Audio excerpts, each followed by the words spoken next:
Hey, it's August. We're back to school. My name is David Quiroz, and this is a Sandbox Social. Let's go ahead and get started.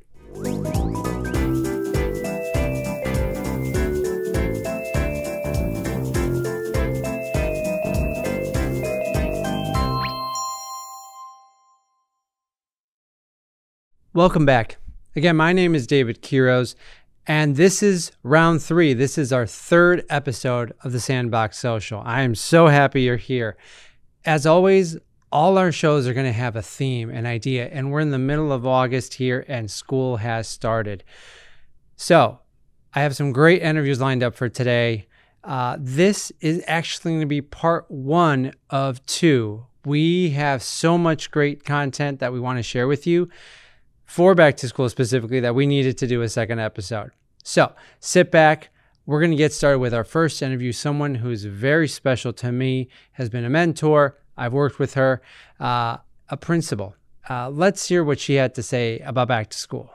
Thank you so much for taking the time to meet with me. I have a couple of questions for our viewers. We really want to open up as to what it is to be a principal. What do principals do? And all this fun stuff. So tell me a little bit about your background in early childhood. My background started about, actually this is my 15th year in early childhood as a principal. Actually, my background started in elementary. Okay. So I started in elementary school working as a pull-out teacher for ESL up in Carpentersville, actually. And worked as a bilingual teacher, 2nd grade in Elgin. And then came to West Aurora School District, and I was a coach for teachers, coach. And I was just kind of commissioned for the job as principal of a preschool. I have to hand it to the people that were here, David, that they showed me grace and mercy and love, because I had an elementary background. Yeah. So I had a lot to learn. Yeah. And I've learned a lot over the years from the wonderful staff. Yeah. In these past 15 years in this role, I'm sure you've become an expert in all things early childhood. I wouldn't say expert. I mean, I think I learn something new every day, which I'm sure you would agree with too. Yeah. But I've learned a lot. I've learned a lot from the kids, from the people that I've worked with. You and I have worked together. We have, yeah. And just every day, just soaking that in. And I've loved every bit of it. This is my last year. Yes. And so it's bittersweet. Yes. It'll be a big celebration of everything that you leave here with us, which all my children have been through the program while you're a principal, and they've absolutely loved it. It's an end of an era for our family as well. So tell me, what is the best part of your job? What is the best part of these last 15 years? It's the kids and the families. It's being able to, like the first days of school are hard for some families, not as hard for some. It just depends on the family. Yeah. If a family has a hard time, that doesn't mean there's something wrong with you. Every kid is different. Yes. I have 3 grown children. 2 did fine going to school. The last one grabbed onto my leg for 6 months. So it really is a personality thing with children. So I think just my favorite part is reassuring families, working side by side, saying, you can do this. Your child can do this. It's just a transition. Yes. Some transitions are hard. Harder than others. They haven't been away from you. It's going to be okay. I love that kind of and I love what you said, working side by side with them, because that is such an important part of early childhood. As we're starting right in August, school starting, kids are coming back. What is a common misconception about preschool education in general, right? As we're going into, in the beginning of really this show, the Sandbox Social, when we're talking about 0 to 5, what is one of the misconceptions that people have around schooling, pre-K, exposing them to educational opportunities, things like that? I find that a lot of times families may think it's more like a daycare. And I think good quality daycare is good quality daycare. It is something that should be offered to families and should be there but it's different than an educational preschool program, because all of the teachers here are highly certified, and we are working on social skills, and academics, of course, are important, but it's really about getting that child prepared for those first days in kindergarten, and now getting them ready to take on life, because school is different than home. I'll find many times families who say, he never did that at home. Well, no, of course he didn't. School is not home, you know, or man, at home he's so much more rambunctious. At school he's so, because school is different. Don't take this personally. School is just different environment. And like you said, it's really setting up for success. I've always looked long term, right? Beyond school age. I mean, it's the foundation. You said, you know, it builds on social, it builds on academics, on all these different areas which are crucial. Again, going back to where we're starting, we're at the end of August here. As kids are starting school, what are some key tips, and you've kind of talked about these, you would offer parents to ease them into a transition to this new space, this new environment, new expectations? What could they start doing ahead of time? Sure. So what I would do is start talking about preschool months before it starts. At home, in little conversations, at dinner, maybe drive past the new school, maybe take a picture of your new school, put it up on your refrigerator or put it in their bedroom. And then at night you can say, oh, this is where you're going to go to school. I bet you're going to meet so many fun people there, because that kind of creates that connection between home and school already before you've even gone. Then just make sure you're checking your email or whatever message is coming from the school district, so you're ready to go like to that meet and greet, or teachers do some home visits, or whatever you can do to prepare your child in advance is going to help them. Does that mean they won't cry at all? No. No. Some won't. Some won't. Some won't. But some will. And that doesn't mean that you didn't do a good enough job, or it just means that it's a transition. And all transitions finally they end. It's a phase. It's a phase. You know, it's a phase. Absolutely. I love that. And again, as so, you know, we're creeping up to a couple of days, maybe a week or so before school starts. What are some of those, and we were talking about this now, those common anxieties that both, and I say both parents and children share and have as the countdown begins, right? 5 days till we're getting a little anxious. What are some of those anxieties that you see? And maybe we could start with the parents. With families, I see like, well, he's going to cry. Okay. A lot of parents don't want to see their children cry. Yes, he may or she may cry. But you have to remember, you have to tell yourself as a parent, are they in danger? No. Are they suffering? Absolutely not. Are they well taken care of? Yes. Someone will listen to their needs, and someone will keep putting them back into the routine, like, oh, okay, next we do this, next we do this, giving them kind of like a guidance as they go through their day to help with that transition. The crying, it could last up to a couple weeks, but every day I notice with kids, it's a little less and a little less and a little less. So crying isn't bad.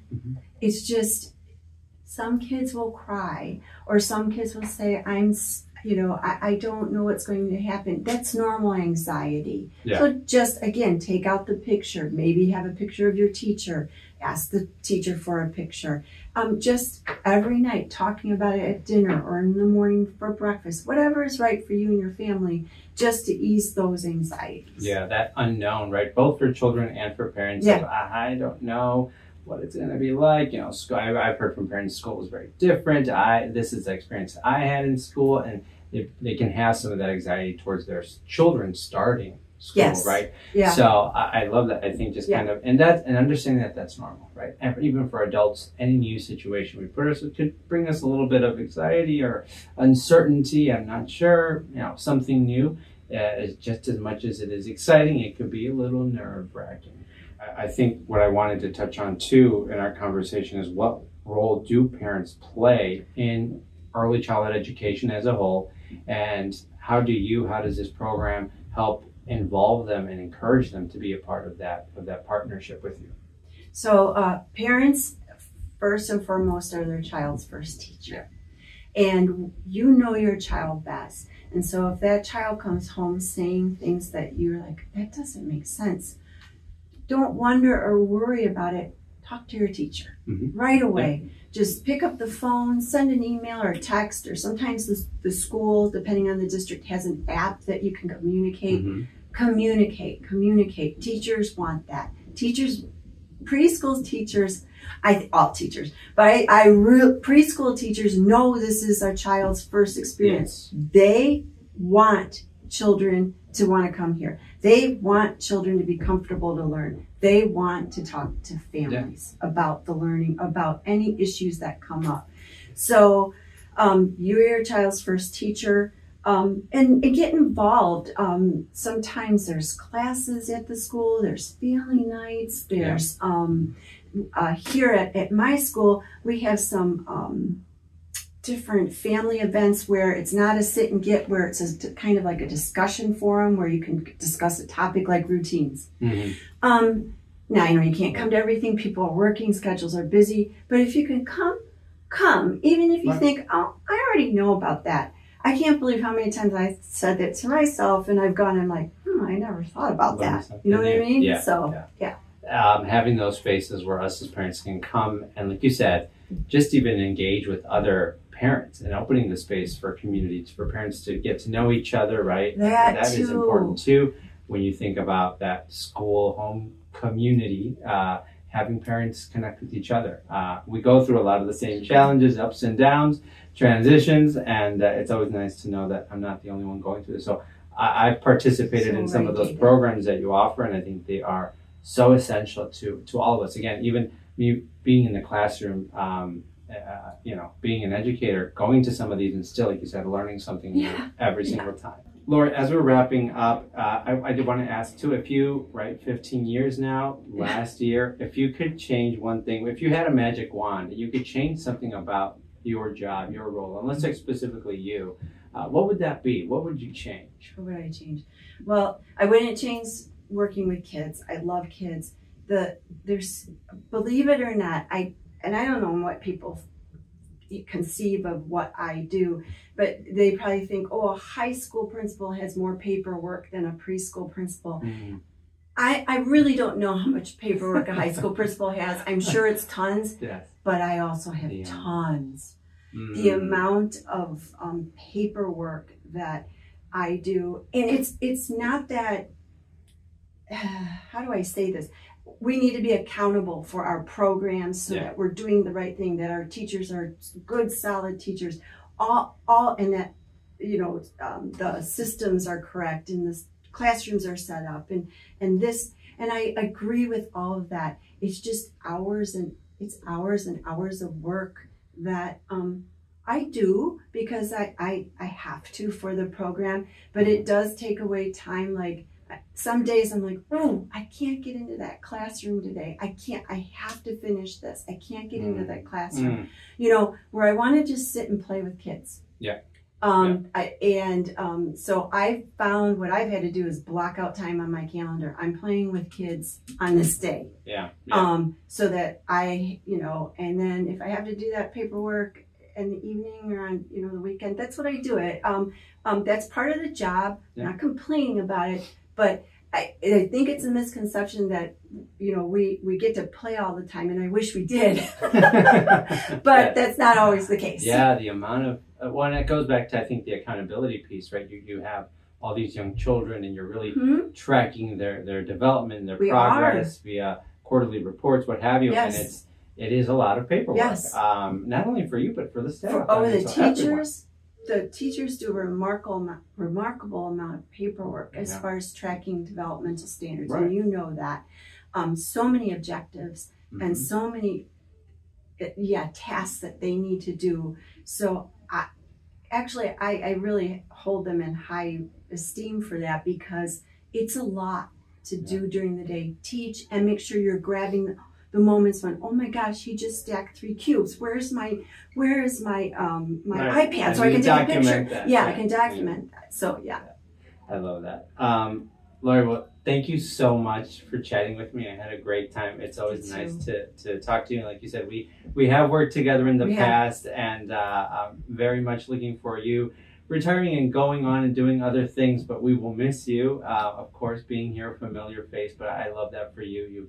You've really made an impact, I know, on all the kids here in your program, on my children, my own 3 that I have. Thank you, David. So thank you so much. And is there anything else you'd like to close up as we're kind of finishing this segment and this episode around this back to school? Anything you'd like to tell the family just in general? Just make sure that you're there for your child. And in little ways, at dinner time or breakfast time.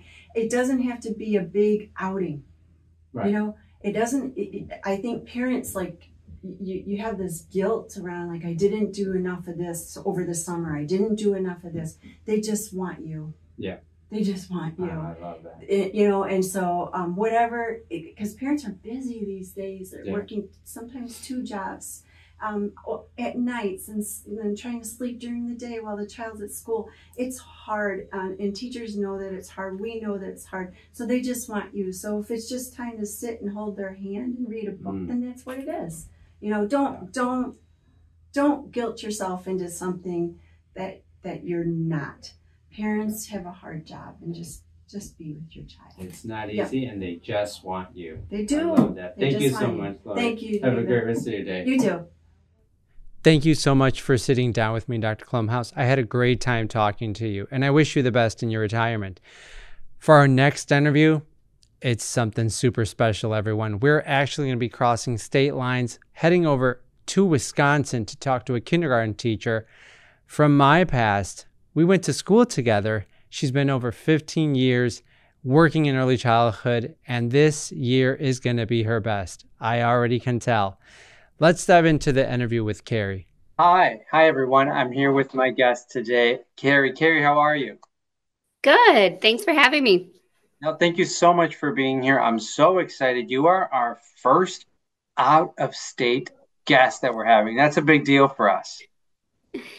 Yeah, so I teach kindergarten in Wisconsin, and I've been teaching here in Wisconsin right out of college. I began my career as a 4-year-old kindergarten teacher, and I've actually been in the same school in the same district, and I'm about to start my 15th year in early childhood education. So I taught 4-year-old kindergarten for 13 years, and this will be my 2nd year teaching all-day kindergartners. So it's exciting, it's exhausting, it's a lot of fun, but yeah, I'm happy to be here and talk a little bit about being a kindergarten teacher, and I'm also a parent too. So, of course, yeah. And so, Carrie, you and I go back a while. We went to school together, both in education, and look at you now, 15 years in the classroom. Awesome. Tell me, what is the most rewarding part of teaching kindergarten, teaching littles for you, Carrie? I feel like my answer to this question has evolved over time, right? I started as a 4-year-old kindergarten teacher just because I loved kids. I loved to be with kids and, you know, be around their exciting energy and play outside and read books. And that's why I got started. But then once I started learning about early childhood education and going to college for it and becoming a professional, I realized that I really love the child psychology piece of it. So I really am interested in, like, why is it so important that children are read to, and why is it so important that they socialize with other kids their age, and the why behind it, and why it's so important that we as early childhood teachers do this work. So I love kids. Now I love the child psychology behind it. And as you know, I've grown older. Now like I said, I'm a parent. I have 2 young kids, and they're both starting 4-year-old kindergarten and kindergarten this year. And so now I also really love the parent piece of it too. And I love to help parents with what they need to be successful as a parent of a child who's learning how to be in society. Yeah. So a lot of different reasons, I guess I should say. Or then that's great. And we're going to dive into some of those, that parent piece you mentioned further down in our interview. But let's start with the kiddos. So, right, I'm thinking kindergarten, and I've never taught kindergarten. I think routines, I think new, right, expectations, and obviously a big transition, not only for the kids, but for the parents, like you said. So, Carrie, how do you help support these little ones, many of whom may have not been in any sort of educational environment before? Yeah, it is huge. It's a huge transition. It's a huge learning year. You know, they start the school year as just little tiny babies. They're dependent on their families. They're learning how to be with other children, how to listen to other adults, and how to interact. And by the time they're ready for first grade, they're reading, they're doing math. It's just a huge, huge learning year. And like you mentioned, routines are so important, expectations are so important, but that first at least month of the school year, usually like 6 to 8 weeks, we are focusing so much on emotional regulation. So we are just getting ready to learn. All of the academics, all of the learning will come. Like I said, they leave, my classroom door as readers, as learners, but when they come in, they're not. So we need to lay all of the groundwork for that. And a lot of it looks like, what does it look like when someone's angry? What does it look like when you're sad? What do you do when you're feeling sad? How does it feel to be frustrated? How can you solve that problem? So it's a lot of going slow in the beginning, and some kids might have gone to a preschool program or daycares and they've been exposed to learning before and they're familiar with this, but it's okay that it's review. It's okay that we're all getting on the same page. And a lot of times I find myself saying the rules might be different here, right? So, maybe how to use scissors at daycare, but this is how we do it here in room 117 in kindergarten. So Yeah. really just slowing down and setting all those expectations and helping them feel safe here, feel loved here before we even talk about the alphabet and, All the academics, right? Yeah. all the academics. Yeah. Yeah, exactly. You touched on something very important, I think, which is a lot of parents sometimes we don't think about is that emotional transition for our kids going into the classroom and how that can really just be one of their biggest challenges, right? Of course, getting your backpack on and tying your shoes and all those things that help them kind of get through their morning, get through their day are important, but that transition. How, Carrie, in your years, how can we support parents? And what's the best way to engage with parents to help them prepare their children for this huge transition? Again, not only emotionally, academically, but what tips would you have for parents as they're gearing up to start in your classroom? Yeah. The biggest thing I would say is talk about it. Talk about this with your child. Talk about how it's going to be really different next week. Talk about what it's going to look like. So, explaining those little things that as adults we know, but they might not know every piece of the schedule, every piece of the routine. It's going to be a little while that you're at school. You'll have lunch there. I'll pick you up after. You'll take the bus to daycare, whatever that might look like for them, talking about it. And another thing that I do at home with my kids is we talk about what it could feel like. And we play a little game like, what if this happened? So, what if this happened at school? What if you missed mom? Or what if you had a tummy ache? What do you do? How do you figure out navigating those challenges and problems that might come up so that when they do, they're not so scary. They're not so new, and they can work through that with their teacher and with the grown-ups who are there. That's part of the process. Absolutely. I love that. So let's fast forward. Kids have been in school for a couple of weeks, maybe a couple of months, right? You're leaning, those academics are always there. You're leaning into them. Kids are going home and talking about all the things that they're learning. What would you tell parents to do as the year goes on to support their kids in that learning, in that academic? What does that look like in kindergarten? Yeah, I really encourage families to read with their children. It's the Mhm. easiest, cheapest thing that Yeah. you can do. Go to the library, pick out some books, figure out what kind of books your kids are into, and grab a stack of them. And then just, make sure that at night they're having a little bit of time to wind down and read a book with you. And even if, you're not teaching them about each word, they're hearing your language, you're connecting, screens aren't involved. There's so many important pieces that fall into place when you're just sitting down and reading with your child. I think that's the most important thing that parents can do to support their kids at school. Yeah, critical, really. And I mean, early literacy is so important, and it really is a milestone for the rest of their educational life. Mm-hmm. Yeah. It all starts there. I absolutely love that, and that you're encouraging that with all families, as we should. Carrie, as we're wrapping up, I do want to talk about the profession and right what we see out in the field. What would you say are some of the biggest challenges that teachers nowadays face in the field of education? Now, let's be specific around teachers in early childhood. What do you think are some of those bigger challenges that you guys face? Yeah, this is a really good question. And of course, it's going to vary from teacher to teacher and especially how long you've been teaching.